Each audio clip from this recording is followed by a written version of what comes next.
Kasinungalingan ni former Manila Mayor Atienza tungkol sa ABS-CBN franchise renewal hindi umubra sa Kongreso. Finally allowing me to join the discussion.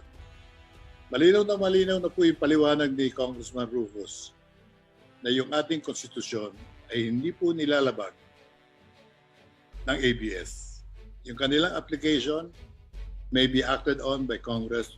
Pwede natin bigyan ng 1 month franchise up to maximum of 50 years. Yun po ang konstitusyon eh.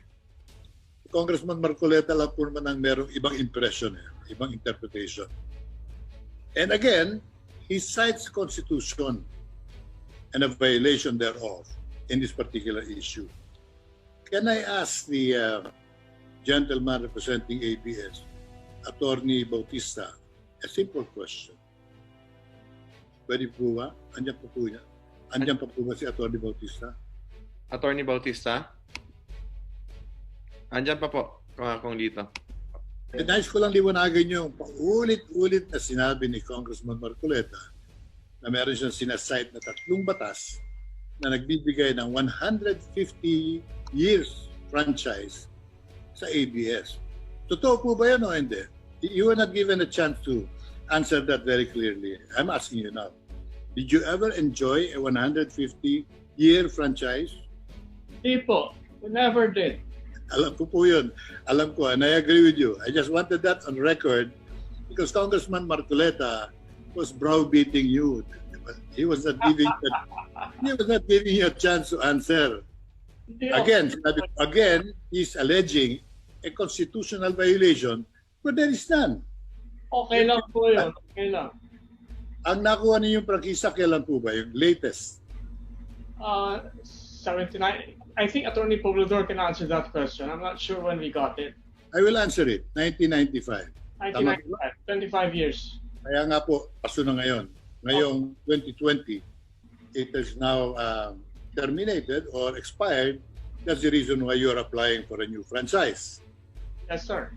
So malinaw po sa akin, hindi lang malinaw kay Congressman Marcoleta, na unang-una, wala kayong nakuha 150 ever. It's being used by the gentleman from the party list, Buhay.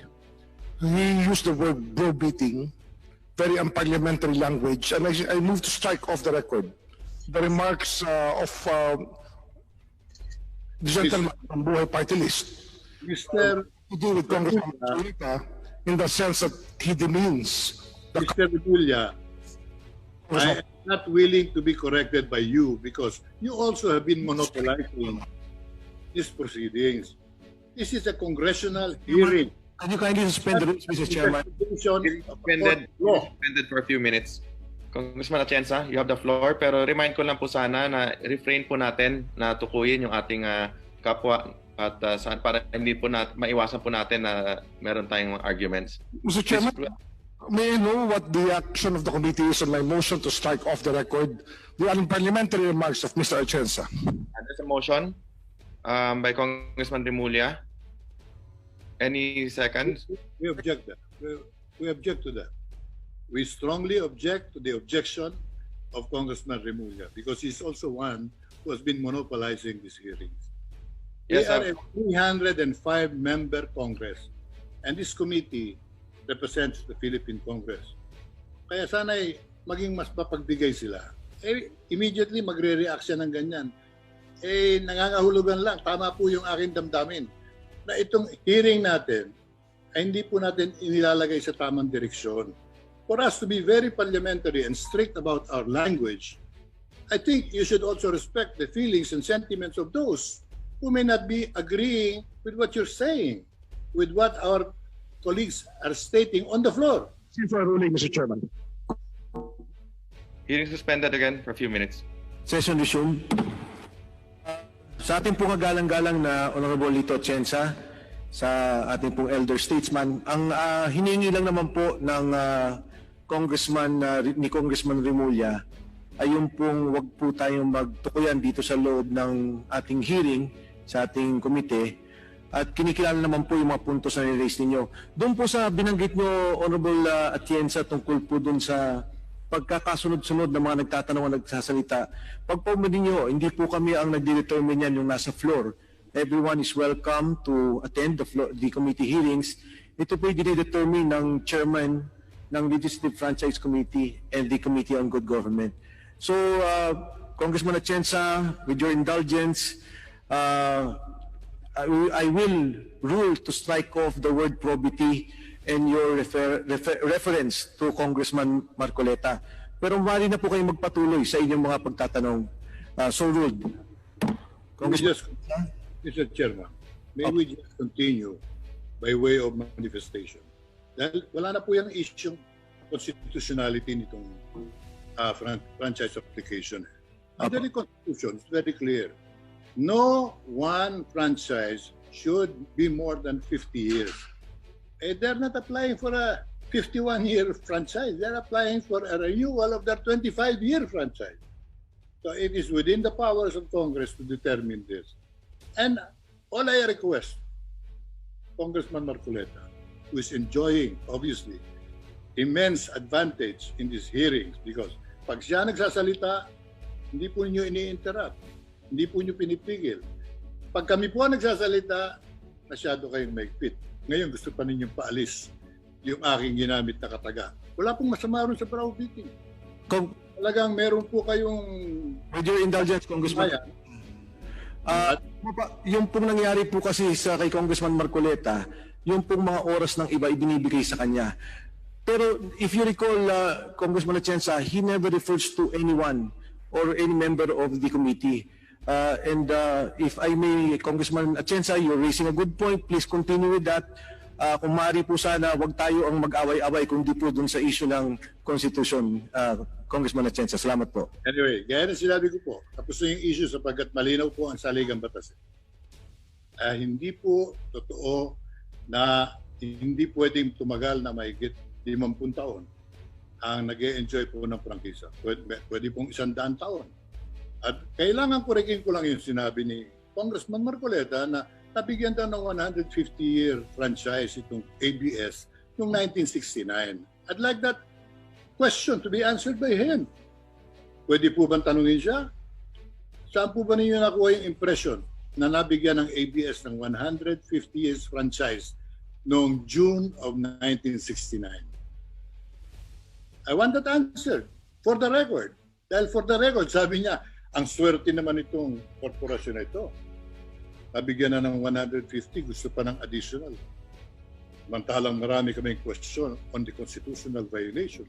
Again, ako po'y sinundan ko itong hearing na ito. From the beginning, although mag-a-apply ako for interpellation, ako'y number 30, 34, ngayon naman number 17. Kaya pinagsagaan ko na. Dahil gusto ko namang marinig yung tinig ko. Kami po sa Buhay Party List, patas. Kami po'y nagtatanggol ng karapatan ng lahat upang magkaroon tayo ng mas maayos na pamumuhay. Buhay Party List kami. Anyway, to manifest my continuing strong sentiments on the continued allegation of violation where they have not proven anything up to this point in time. After 7 hearings, wala pa po silang napapatunayan. Humihingi sila ng records, meaning they're on a fishing expedition. Congressman Edsel Lagman talks from records existing. Congressman Rufus Rodriguez talks from records that he's holding. Yours truly, although I'd like to accept some of their allegations, kaya sinusundan ko, baka merong sasabihin talagang may katotohanan na ang ABS na nag-violate. Katulad po nung pagkakasoli sa kanila. Ako po'y isa sa mga players ng EDSA Revolution. Kaya I am very well aware of what transpired during that period. How the Lopezes were deprived of their property, ABS network was taken away from them. Use whatever word you would want to use. Hindi nagbayad, ginamit ng administrasyon ni Mr. Marcos. Noong dumating ang revolusyon at nanalo ang taong bayan, isinauli yung kinuhang ari-arian. Ano pang pinag-aaralan natin?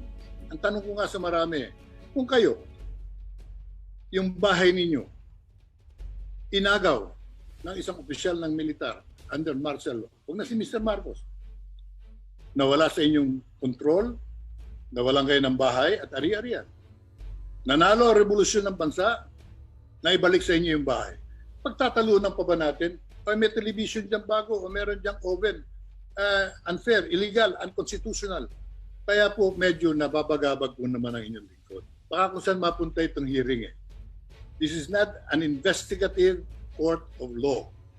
Kaya yung mga hinihingi po mga dokumento, mga prueba to prove their points, para sa akin po ay hindi tugma sa dapat nating ginagawa. Ang pag-aralan natin yung pakinabang ng bansa sa operation ng ABS-CBN. Ako po ay hindi tao ng ABS at may reklamo rin po ako. Sapagkat nung kampanya ng 2016, ako po ay nagbayad ng mga advertising spots. Tananggap naman yung pera ko. Pero hindi po in-air yung aking spots. Kaya right after election, sinulatan ko ng formal ang ABS. Soli niyo yung aming binayad. Yung pay before breakfast is one-sided. You charge us, we pay, and then you don't air, you have to give us back our money. Immediately, binalik po naman ang ABS at nag-apologize. Dahil talagang sumobra ang kanilang kinuhang spots, advertising spots, hindi nila na-air lahat. Ang aking pakiusap sa mga kasamaan, sama na po si Congressman Marcoleta, Congressman Barsaga, Congressman Remulla, nakikiusap ako sa iyo. Luwagan natin ang ating pananaw sa hearing na ito. Let us stick to the genuine issues of whether ABS has violated the Constitution or not. I've heard the Department of Justice, the Immigration, and one of the most prominent immigration commissioners we've had in the country is Commissioner Rufus Rodriguez. Siya po ang maraming reformang nagawa sa immigration. Narinig na rin po natin ang SEC. Wala pong violation sa PDR. E ngayon po, pinag-uusapan itong nagpas na sa prangkisa ang ABS sapagkat limitasyon daw. Yun ang interpretasyon. And I have to mention the name because talagang galing sa kanya.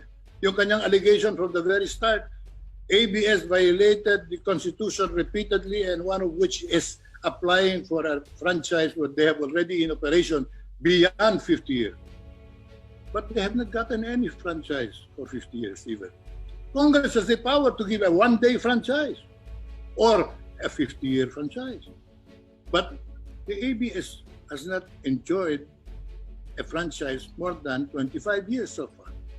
So I am constrained to clarify everything so that we may proceed with care. Kung gusto ninyong pagbigyan si Congressman Marcoleta sa kanyang repeated questioning on the constitutionality or violations of thereof, okay lang sa akin. Total, ang boboto po dito noon, sa plenaryo tayong lahat eh. Yung boto niya eh, isa. Yung boto po ni Congressman Atienza, isa rin. And therefore, in the final analysis, ito yung desisyon ng buong Kongreso. Subalit, huwag naman tayong magmukhang one-sided, biased sa mata ng tao. Ang tanong po sa akin sa labas ganun lang palagi Kayo ba talaga bang desidido kayong wag bigyan ng prangkisa? Sabi ko, bakit ganun ang impression ninyo? Napapanood po namin yung paratang ng isa ay paulit-ulit na hindi binabago. Bagamat nagsasalita na autoridad. Paniniwalaan ba natin yung kasama nating congressman who may not agree with the Department of Justice, with the immigration officials, with the Securities and Exchange Commission? Yung citizenship issue, hanggang ngayon, issue pa rin sa kanila. Malinaw na malinaw po dual citizen. Hindi naman dininay ni Mr. Lopez. I am an American citizen by virtue of my being born in America. Under American laws, that makes me an American citizen. Ang reaction doon, ang swerte mo naman. At talagang swerte nga siguro. Kayo, pag pinanganak kayo sa Amerika, American citizen kayo. Pero ako, personal, hindi po ako naiingit doon. Hindi ko masasabing swerte kayo. Maraming problema Amerika ngayon. I wouldn't want to be an American citizen. But Gabby Lopez is a natural-born Filipino. But my point is, why can't we accept the answers of the other side? Lest we be branded as biased, and we are already decided on the issue. So to clarify it, Mr. Chairman, I have my highest regard for you. You are an old friend. I've been a member of this committee for so long, and you already are very familiar on how we have dealt with applications for franchises. Itong application na ito ay isinampa dito sa committee ninyo. Ang hinihingi ko lang, take better control of the proceedings, as this is not a committee of one congressman or two congressmen or 3 or 4. This is a committee of 305 members of Congress duly elected by the people. And the earlier we agree on this, isampa na ninyo sa plenaryo. Pagbotohan na natin, anyway, narinig na natin lahat ng argumento. Hanapin pa ninyo yung pagkukulang ni Cory, pagkukulang ni... makakapagbigay po ng malinaw na sagot yan, ang Pangulong Cory. Under the Freedom Constitution, she was free to become a lawmaker and the chief executive. Alam ni Congressman Rufus yan. Binanggit nga niya, we were under a revolutionary government at that time. We had a suspended constitution. We had a freedom constitution.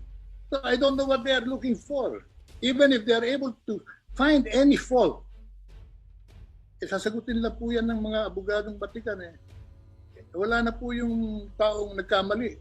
Sino po ang ating parurusahan yung tumanggap ng benepisyo? Palagay ko hindi po. Husgahan natin ang ABS on the basis of their contribution to national development and, of course, the protection of the rights of every citizen and public service all the time. Yun po ang nakikita ng marami sa ABS. Kaya marami po tayong ipaliliwanag pag dito nagkamali tayo ng ating pamamaraan. I urge the chairman of both committees, Chairman Defensor is another member, another chairman of another committee, be more magnanimous and be more broader in your vision and appreciation of facts. Hindi yung gusto lang ninyo. Ano ang batas at ano ang katotohanan. Maraming salamat po sa pagkakataon, Mr. Chairman, and I trust that you will take heed to my admonition and my simple advice. Ituwid natin ang pamamaraan sa committee ito. Salamat po. Congressman Atienza, simulat sa po naman, ang ginagawa nating committee is binabalanse po lahat. Ngayon po, kung labas po, ang dating po sa inyo ay one-sided, at tingin ko po, I beg to disagree kasi tingin ko po, patas naman po, lahat po may chance magsalita. Tulad ng sinabi niyo, matagal na po kayo member ng committee ko. Lahat po, kahit nga po hindi membro ng committee, hinahayaan ko po magsalita dahil gusto ko po lahat magkaroon ng chance na mailabas ang kanilang side. So dito naman sa committee na to, hindi rin po natin naman maisisisi kung Atienza, kung marami pong nagbibigay ng oras na iba nating mga kasamahan, kila kong Marcoleta, kila kong PD, o kung sino pa man. At hindi naman po yan na sa kanila lang marami nagbibigay ng oras. Kay Kong Rufus, marami rin po nagbibigay. So patas naman po ang ating pagpapatakbo ng ating hearings dito. Yan po ang amin talagang pinagsisikapan kung Atienza. So doon po sa inyong observation na one-sided, I take exception po kasi pinaghihirapan po talaga namin ni Kong Jonathan na gawing patas po dito. So maraming salamat po Kong Atienza, and doon po sa inyong reklamo po na kayo po ay lagi napapahuli sa listahan. Siguro po mas maganda niyan, kung meron kayong tatanong, mas maaga po kayo magpalista, no, sa ganyan malagay po kayo sa medyo